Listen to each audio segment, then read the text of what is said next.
4 5 6 7 8 9 10 हैन 10 हैन बेसलाइन कति 1 2 3 4 भनेपछि 10 × 4 भनेको तपाईको कति भयो 40 त्रिभुज यसमा रहेको हामीले पाउन सक्छौं बुझ्नुभयो ठीक छ ल हामी टाइप 3 मा जाउँ है हामी टाइप 1 टाइप 2 गर्यौं टाइप 3 लाई हेरौं टाइप 3 मा कति छ त त्रिभुज ल यसलाई कसरी गर्नु छ ल साथीहरु यसलाई कमेन्ट गर्नु होला है त यसमा गर्न तपाईको 1 2 हैन हैन है साथीहरु 1 2 लेख्नु है यहाँ 1 लेख्नु यहाँ 1 2 लेख्नु ल अब जोड्नु यसलाई 2 र 1 3 प्लस 1 र 2 3 प्लस 1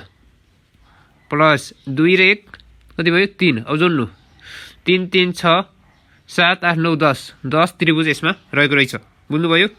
यो 10 त्रिभुज कसरी आयो यसलाई याद गर्नु भयो साथीहरु 10 त्रिभुज त त्यसै गरेर यसलाई पनि गर्नु त जस्तै मैले यहाँ अंक राख्दिन्छु